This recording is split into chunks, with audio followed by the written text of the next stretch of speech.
se não está travando nem picotando o áudio, né?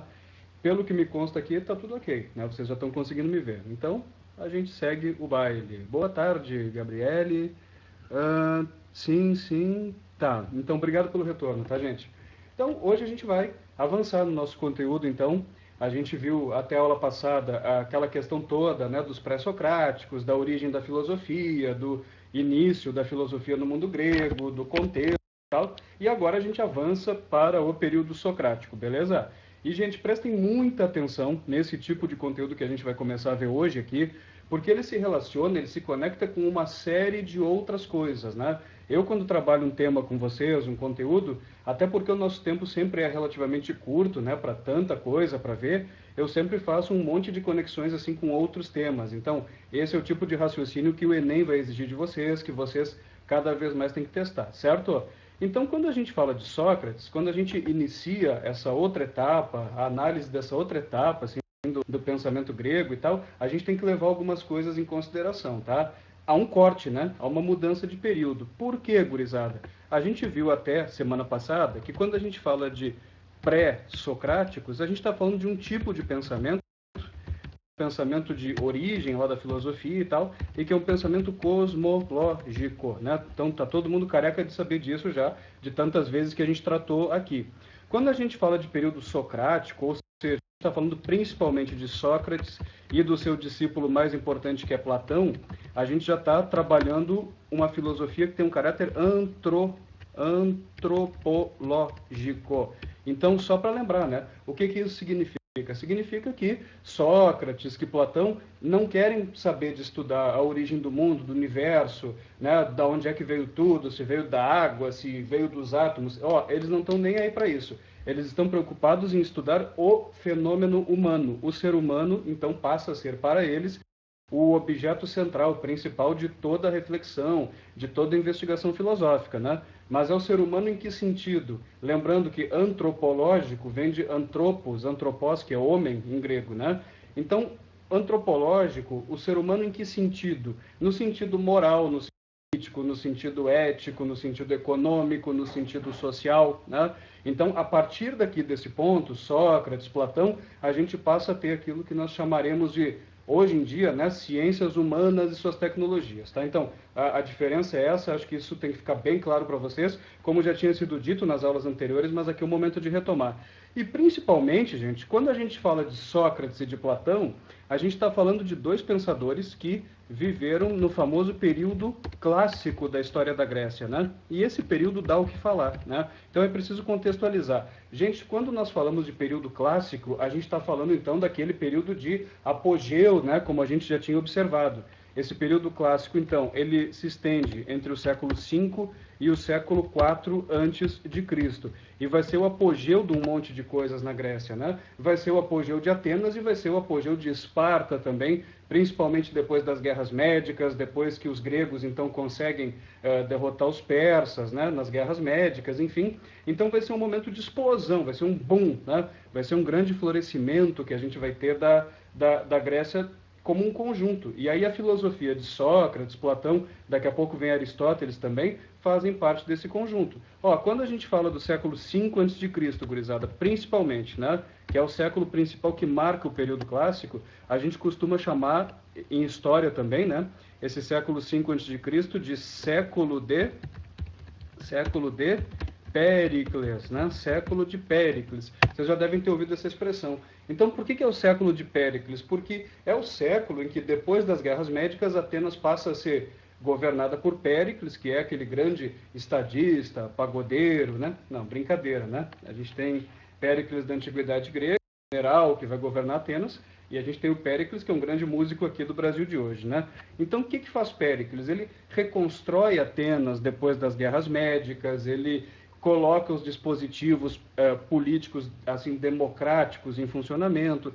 Então, quando a gente fala de século V, a gente está falando de século de Péricles, a gente está falando agora, nesse caso, principalmente de Atenas, e a gente está falando de uma coisa chamada democracia. Então, todos esses elementos fazem parte do contexto da vida de Sócrates, da vida de Platão. É isso aí, Eric, né? Vocês lembram assim imagina lá um general grego tocando um cavaquinho, né? Então, né? Então, aqui a gente faz muito cruzamento, né? Muita intersecção lá com o conteúdo das aulas de história, né? Como vocês trabalham, história antiga, antiguidade clássica, aqui espécie, né? Então, Atenas chega num apogeu. Esse apogeu vai ser político, com a democracia, vai ser filosófico, com Sócrates, Platão, dali um pouquinho também Aristóteles, né? E vai ser um apogeu de um monte de coisas, né? Quando a gente pensa nesse século V a.C., é também o século de apogeu do teatro, né? Aí nesse momento que vão viver nomes super importantes lá do teatro, como Sófocles, como Aristófanes, enfim, né? Hipócrates, que é o grande pai da medicina, né? Está vivendo também em Atenas nesse momento. Até hoje, a pessoa que se forma em medicina faz o juramento, aquele é Hipócrates, né? É um momento de florescimento da história, com Heródoto. Então, o que eu quero que vocês peguem, né? Aquela ideia de que não temos como entender o pensamento de nenhum filósofo, de nenhum sociólogo, nenhum pensador, qualquer que seja ele, se a gente não der uma olhadinha no momento que ele está vivendo, no lugar que ele está vivendo, isto é, no seu contexto, né? Então, o que a gente fala? Naquela frase que eu sempre digo para os meus alunos, para as minhas alunas, ó, não existe pensamento sem contexto. Aquela frase que quem já teve aula comigo já deve ter ouvido muitas vezes, né? Não há pensamento sem contexto, né? Eu só consigo entender o pensamento de uma época, quer dizer, as ideias ali produzidas, se eu consigo entender a época em si, né? É que nem quando vocês estudam literatura lá com o Zilmar. Isso acontece lá também, né? Vocês só vão entender o romantismo brasileiro lá do século XIX, por que ele surge, qual é o papel que ele desempenha, se vocês entenderem o que estava acontecendo no Brasil daquele momento, quais eram os desafios políticos e sociais que estavam postos ali, né? E aí os escritores estavam respondendo esses desafios. A gente não entende depois um Machado de Assis se a gente não entender o contexto dele, de passagem, né, da monarquia para a república, etc, etc. Então, esse tipo de coisa tem que ficar bem clara, né? Solar, né? A clareza solar, assim, para nós, tá? Então, gente, Sócrates vive num momento de apogeu. Agora, quem é Sócrates na fila do pão, né? Quem é Sócrates? Também tivemos outro Sócrates aqui no Brasil, foi um grande jogador do Corinthians, né? Irmão do Raí, né? Que foi também um jogador que ainda vive, que até deu uma polêmica em torno do Raí semana passada, né? Lá da direção do São Paulo, enfim, só para vocês contextualizarem, né? Mas esse Sócrates aqui, que é bem mais antigo, do mundo grego, quem era ele? Afinal de contas, né? Sócrates tem algumas particularidades que, entendendo, biograficamente falando, né, quem era ele, como foi a vida dele, a gente consegue entender boa parte das ideias que ele desenvolveu. Primeiro, Sócrates é um indivíduo pobre, e isso é uma exceção na história da filosofia, na história da ciência, tá, gurizada? Então, aqui a gente já tem uma coisa qualquer para pensar, para meditar a respeito, né?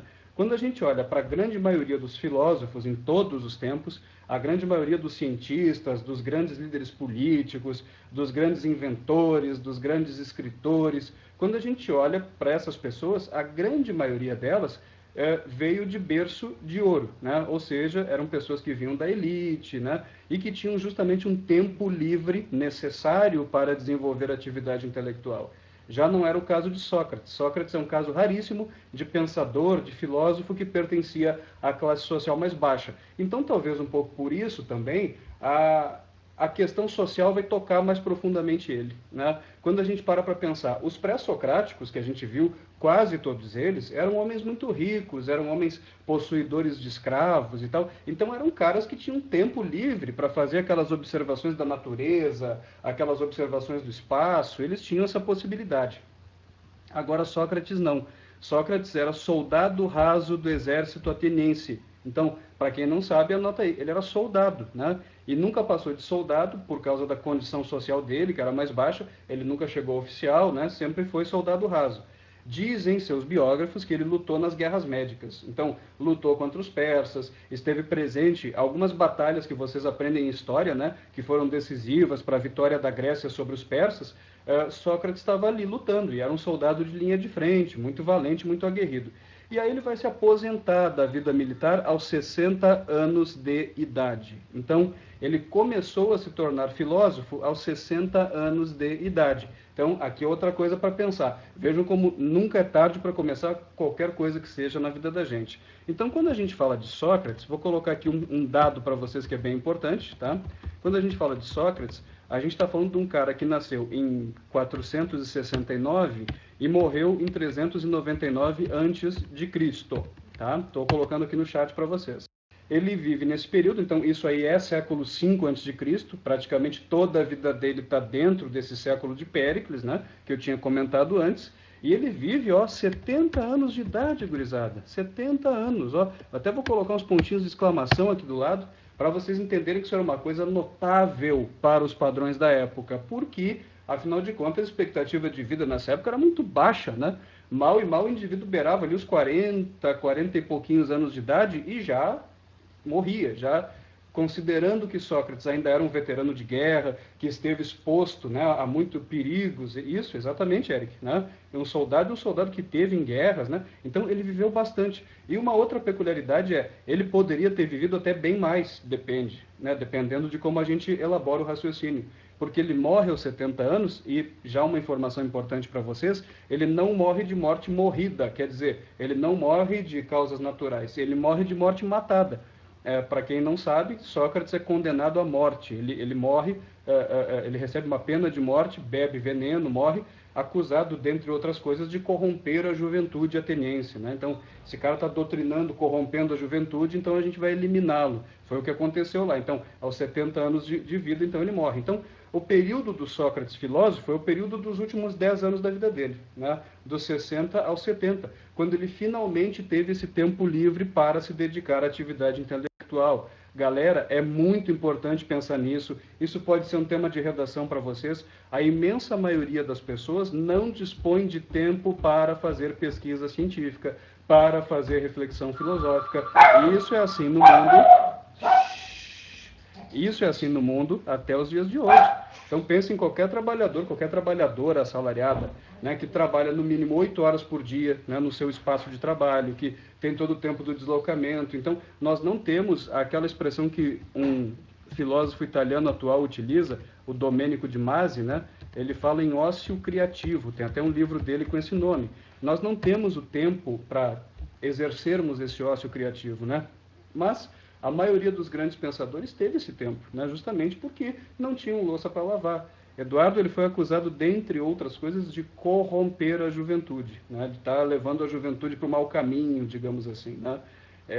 Só porque ele estava estimulando a gurizada a ter um pensamento mais crítico, né? Então, ao longo dessa aula e da aula da semana que vem, a gente vai adentrar um pouco mais claramente nesse ponto, né? Ele é acusado e condenado à morte. É mais ou menos como hoje a gente tem aí os escolas sem partido da vida, que ficam acusando, né, os professores de fazerem coisas, e digamos que lá naquele tempo já existia esse tipo de censura sobre a atividade pensante, e Sócrates foi uma vítima disso, né?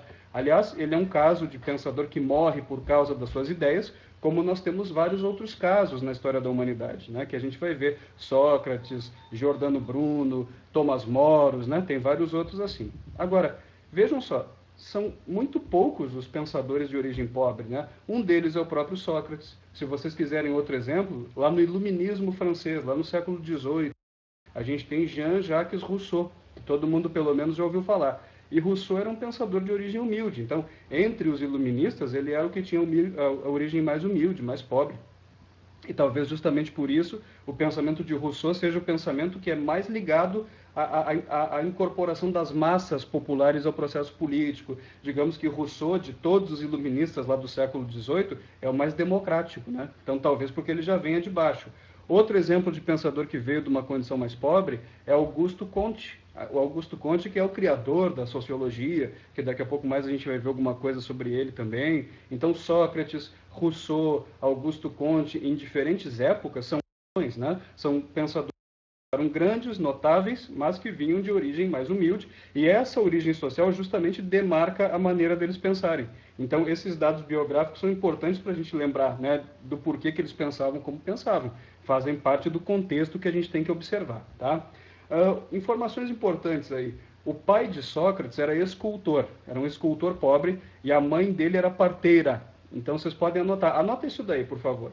A mãe de Sócrates era parteira. Essa era a profissão dela. Ajudava crianças a virem ao mundo, né? Fazia o parto lá das mulheres em Atenas. Então, a mãe dele chamava-se Fenarete ou Fenareta, né? Essa informação vai ser bem importante para vocês depois, porque Sócrates acaba fazendo uma metáfora no seu sistema filosófico em relação ao ofício da mãe dele, né? Ele diz também que ele é um parteiro, só que ele é um parteiro de ideias, né? Daqui a pouco vai ficar mais claro como é que isso acontece.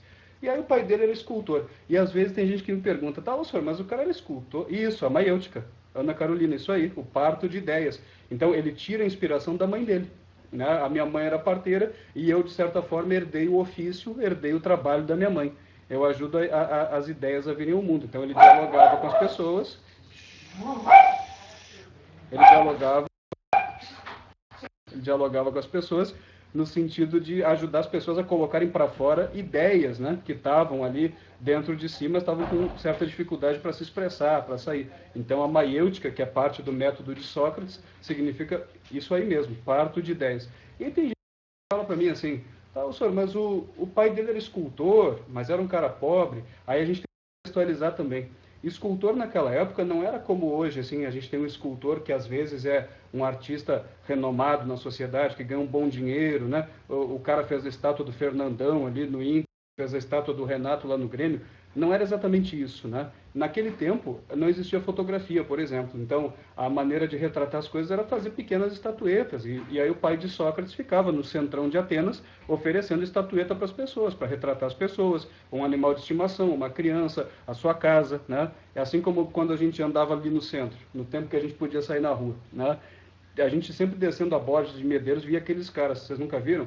Falando estatueta, foto na hora, não é isso? E o pai de Sócrates ficava lá em Atenas fazendo uma coisa parecida, estatueta na hora, estatueta na hora. Então ele teve uma infância pobre, uma vida pobre, foi soldado, nunca passou disso, né? Mas aos 60 anos, e ele teve a sorte de viver bastante, é que ele começou a ter o tempo livre para pensar, para observar Atenas, para observar a cidade dele, para observar as coisas que aconteciam ali, e ele detectou uma série de problemas sociais e políticos ali em Atenas, né? Aquela democracia ateniense que hoje a gente vê como sendo uma coisa tão bonita, afinal de contas, Atenas é o berço da democracia, mas a gente tem que ter um certo cuidado, uma certa parcimônia na hora de analisar isso.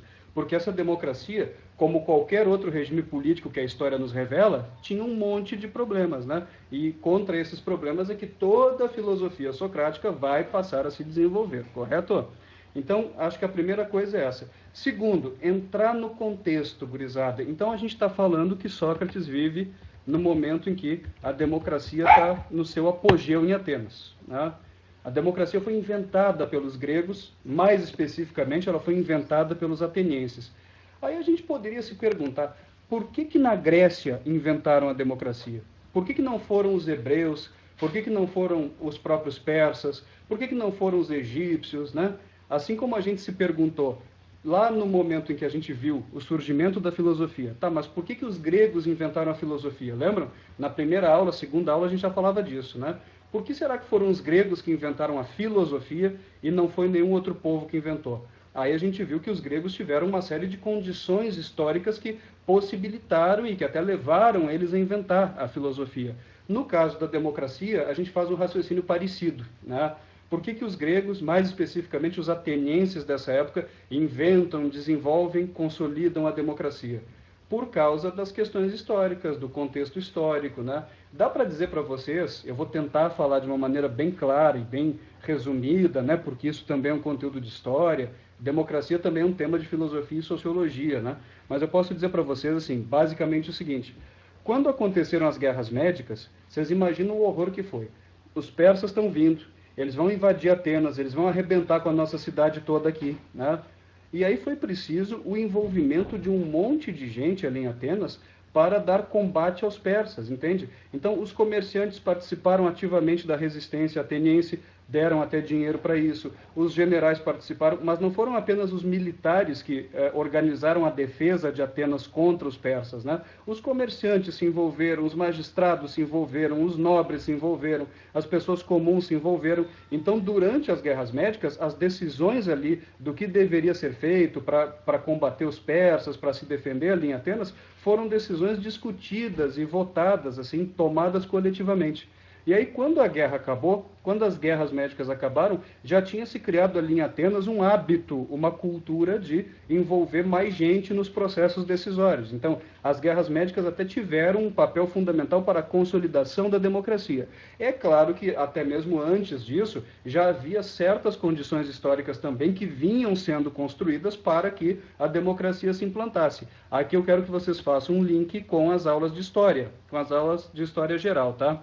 A gente sabe, por exemplo, que houve uma série de grandes legisladores lá em Atenas, né, que ao longo do tempo foram implantando medidas que possibilitaram que a democracia se consolidasse. O primeiro deles é Drácon, vocês devem lembrar isso lá da história, né, que fez leis escritas pela primeira vez, o Código de Drácon, né? A gente tem Solon, né, que é um cara bem importante também como legislador. Ele era tio de Platão até, depois a gente vai ver, né? Solon criou um tribunal popular, o Elieu, né? Ele acabou com a escravidão por dívida, ele criou o voto censitário, o voto por renda, e isso lá até fez um bom papel, porque tirou o poder só da mão dos nobres e passou também para a mão de quem tinha dinheiro, os comerciantes, quer dizer, quem tinha um pouquinho de renda já podia participar, então isso aumentou a quantidade de cidadãos lá em Atenas, né? Solon foi bem importante. Não vou invadir o... Quem é que está dando história geral para vocês? O Ritter? Né? Não vou invadir aqui, né, o conteúdo do Ritter, é só para a gente fazer o link, tá? E aí a gente tem também Clístenes, né, que é um outro grande legislador, que é considerado o grande pai da democracia, o Edir, tá? Então não vou invadir o domínio do Edir, né? Isso tudo é tema que ele tem que trabalhar, ou já trabalhou com vocês. Só estou fazendo o link, tá? Então a gente tem Clístenes, por exemplo, que foi o terceiro e último e talvez maior desses legisladores, que é considerado o verdadeiro pai da democracia, porque Clístenes foi o cara que criou o ostracismo, né, que banindo da cidade por 10 anos quem estivesse atrapalhando a democracia. Clístenes foi o pensador que... O pensador não, perdão. Foi o legislador que dividiu Atenas em demos, ou seja, tipo bairros, assim, para que todos os bairros tivessem a sua representação política na Assembleia. Ele foi o cara que colocou a Assembleia Popular, que se chamava de eclésia, né, como órgão político máximo. Então passou o poder político máximo para a eclésia, que era a assembleia que reunia o maior número de cidadãos. Então, aí a democracia foi surgindo. Vem as guerras, né? Aí a participação de um monte de gente ali no combate aos persas fomenta essas práticas, e aí depois, quando a guerra acaba, a gente tem Péricles tomando a rédea do poder na mão e colocando a democracia para funcionar. Basicamente, esse é o contexto de Sócrates, tá, gente? Então, é importante para vocês pensarem também no seguinte, tá? As coisas todas, elas têm uma história. Ter uma história significa ter uma continuidade no tempo, mas é uma continuidade que implica também mudanças. O que eu quero dizer com isso? Que as coisas mudam, né? As coisas têm uma história. Por exemplo, as instituições têm uma história.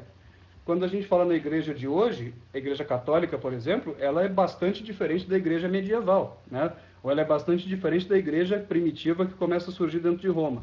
Quando a gente fala da ideia de Senado hoje, né? O que é o Senado? O que a gente entende como Senado hoje é um pouco diferente daquilo que os romanos entendiam como Senado, né? Apesar de ter o mesmo nome, o conteúdo muda, né? E a mesma coisa acontece com conceitos, a mesma coisa acontece com palavras. As palavras, gente, os conceitos viajam no espaço e mudam no tempo, né? Uma ideia qualquer europeia, liberal, atravessou o oceano, veio para aqui, influenciou em Confidência Mineira, entendeu? Os conceitos viajam e também viajam no tempo.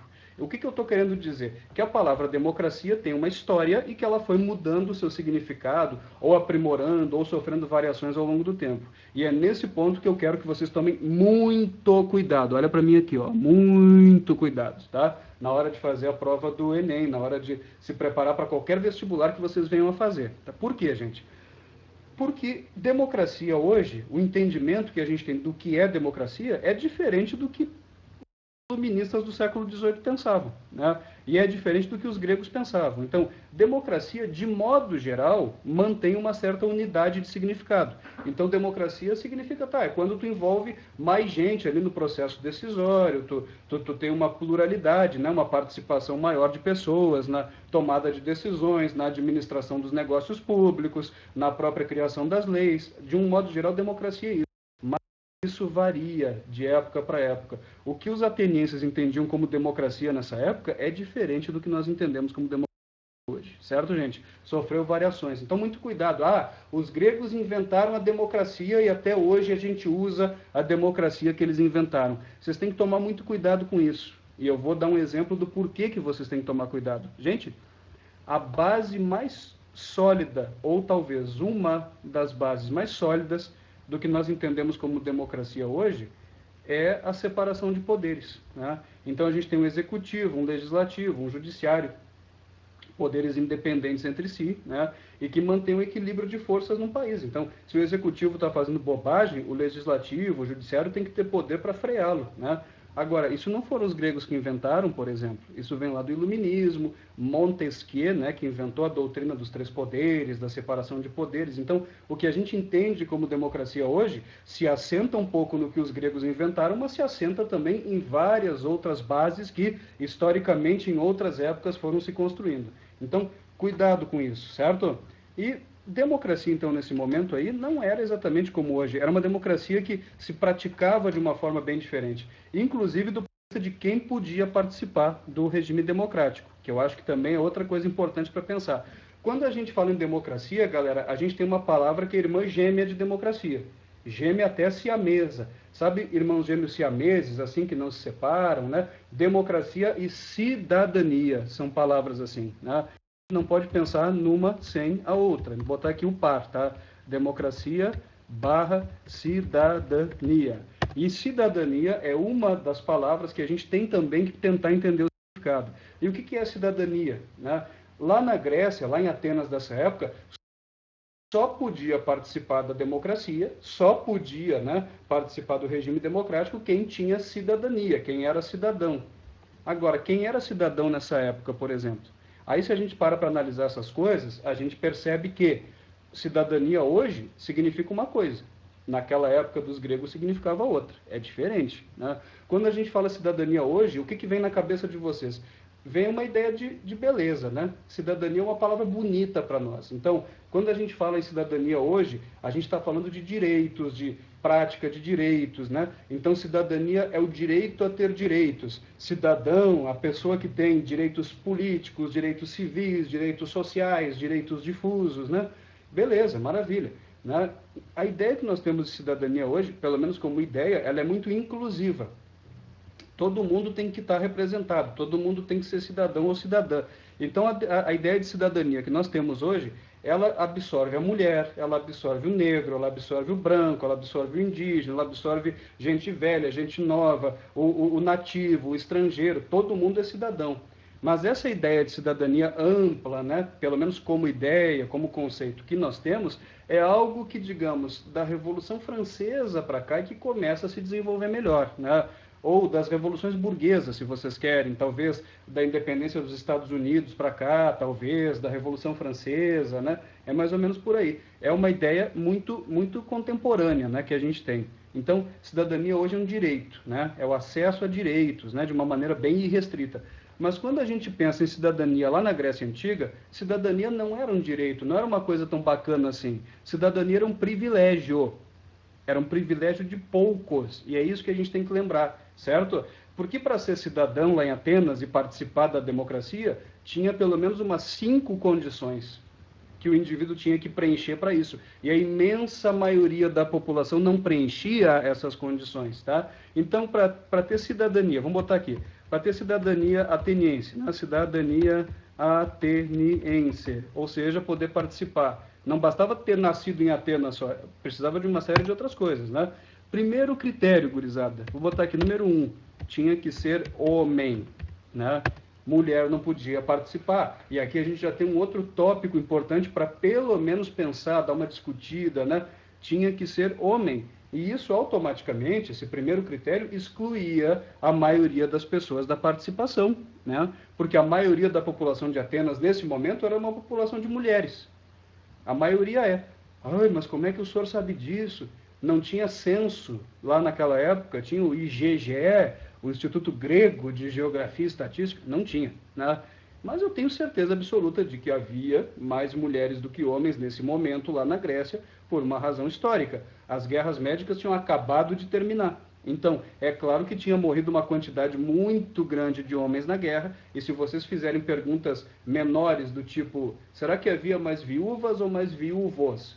Vocês vão chegar à conclusão de que tinha mais mulher do que homem lá, porque certamente tinha mais viúvas do que viúvos, né? Se vocês perguntarem, será que tinha mais criança órfã de pai ou de mãe? E é certo que tinha mais criança órfã de pai do que de mãe, né? Então, se o primeiro critério era ser homem, a imensa maioria da população, que era de mulheres, já ficava excluída do processo. E isso foi um entulho que nós herdamos do passado grego. A nossa cultura, nossas instituições políticas, ainda hoje, no mundo ocidental contemporâneo, se fundam no que os gregos deixaram para nós, no que o mundo greco-romano deixou para nós, né? E, gente, o que esse mundo deixou para nós foi também a exclusão das mulheres. Então, meninas, principalmente vocês aí, me digam uma coisa, de vocês gurias que estão ouvindo, assistindo, quem de vocês milita em favor dos direitos das mulheres, né? Que é feminista, pró-feminista, né? Quem de vocês, meninas aí, por exemplo, tem esse tipo de preocupação? Né? Então, esse é um ponto que tem que passar pela pauta, né? Porque, afinal de contas, né, nós herdamos isso. A participação das mulheres na política ainda é muito baixa, né?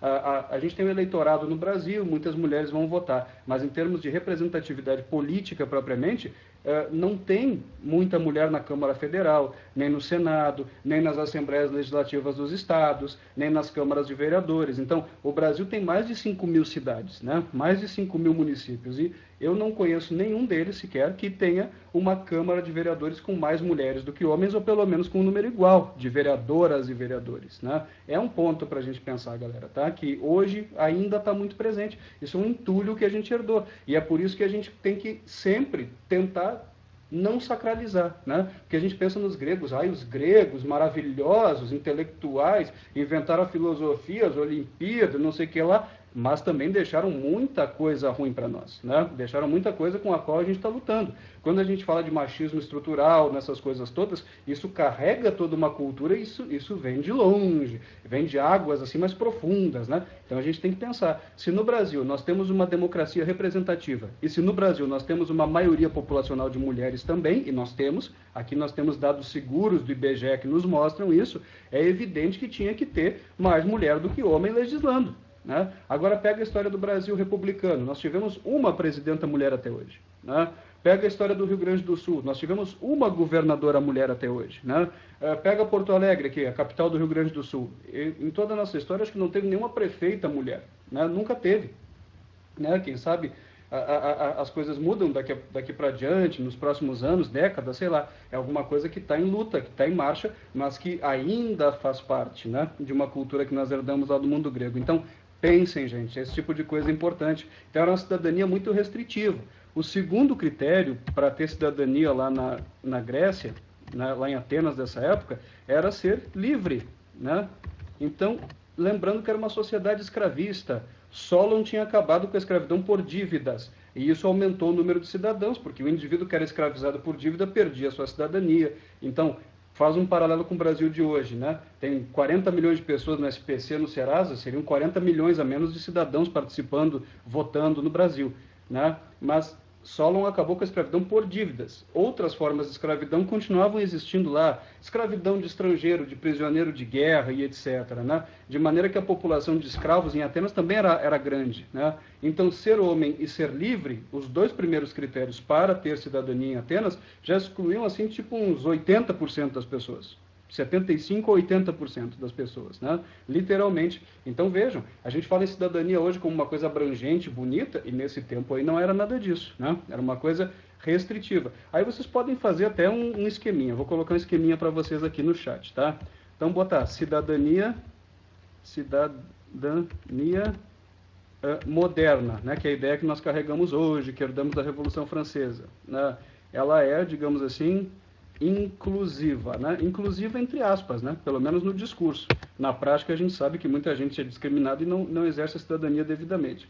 Agora, quando a gente fala de cidadania antiga, e aqui eu estou me referindo ao mundo grego, ao mundo greco-romano, ela era uma cidadania excludente. Então ela era o contrário, era uma cidadania negativa, de alguma forma, né? Porque mais tirava a gente do processo do que colocava a gente para dentro do processo, tá bom? Então, temas importantes para pensar. E olha quanta coisa a gente já pensou aqui, né?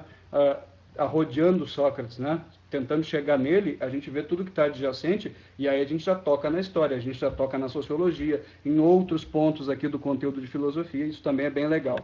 A gente tem mais critérios, né? Ser maior de idade, ser nascido em Atenas, ser filho de pai e mãe atenienses, que na próxima aula eu vou falar.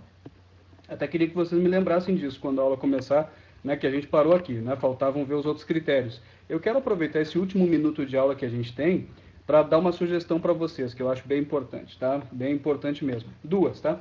Aqui no livro de vocês, que vocês têm aí, digital, é maior de 21, para alguns até maior de 18, Júlia, não há um consenso sobre isso. Mas na maioria dos textos diz que era maior de 21. E como os homens mais velhos tinham morrido na guerra em grande quantidade, nas guerras médicas, então esse critério excluía bastante gente, porque Atenas era uma pirralhada só, né? Que não tinha atingido a maioridade ainda, enfim. Aqui no livro de vocês, que eu fiz para vocês, e vocês têm pelo menos uma parte digital dele, na parte de filosofia, na página 4, tem um textinho que começa aqui e se estende até a página 5. Sei que vocês não estão conseguindo enxergar muito bem aí, né? Mas o nome do texto é O Esplendor da Grécia, tá? É uma leitura de apoio que eu gostaria que vocês fizessem, né? Para fazer uma síntese, para dar um fechamento legal no conteúdo, tá? E na próxima aula a gente segue. Agora tem mais uma coisa que eu queria dizer para vocês, tá? Que eu falei para o pessoal da manhã já também. Galera, eu estava pensando que seria bem interessante que vocês começassem a me trazer durante as aulas, né? No nosso encontro semanal, vocês começassem a me falar sobre os temas de redação que vocês estão trabalhando, né, no curso, para eu poder dar uma ideia para vocês, né, para poder dar um auxílio, porque muito dos temas a gente vai tirar o subsídio daqui dessas aulas para fazer, né? Então daqui a pouco eu posso dar uma indicação de um pensador para vocês. Olha, o Durkheim fala sobre isso na obra tal, entendeu? Tu pode citar isso na tua redação, né? Às vezes o tema pode encaixar com algo que a gente está trabalhando exatamente nesse momento também, né? Então eu acho que isso ajuda bastante vocês. Dá para tirar um minutinho ou outro para fazer alguma sugestão, para dar uma incrementada no texto, alguma frase de algum pensador, para vocês não terem o risco de pegar frase na internet que é fake, que não é daquele pensador, entendeu? Que às vezes isso também acontece, tá? Então acho que isso pode dar uma força. Então, a partir da próxima aula, gurizada, pensem aí nos temas de redação que vocês estão fazendo, trabalhando e me digam aqui, tá? Que aí, de repente, eu posso dar uma pensada junto com vocês e indicar, sugerir algumas coisas, tá? Dentro aqui da minha área, né? Do meu domínio. Fechou? Nenhuma dúvida mais por hoje?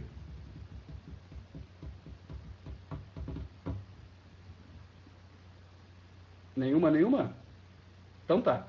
Se não tem nenhuma dúvida, a gente vai fechando por aqui e na próxima aula a gente continua, tá? Isso que a gente está vendo aqui na aula de hoje está na página 3 do livro também, tá? Só para localizar vocês direitinho, tá bom? Simone, Júlia, Laura, Ana Carolina. Beleza, gente. Imagina, eu que agradeço a companhia de vocês. Foi um prazer estar com vocês aqui, como sempre. E estudem, gente. Foquem. Daqui a pouco o Enem está aí. Independente de quando aconteça, o tempo passa rápido, daqui a pouquinho ele está aí. E aí vocês têm que estar muito bem preparadas e preparados, tá? Um beijo para todo mundo. Continuem se cuidando e até mais.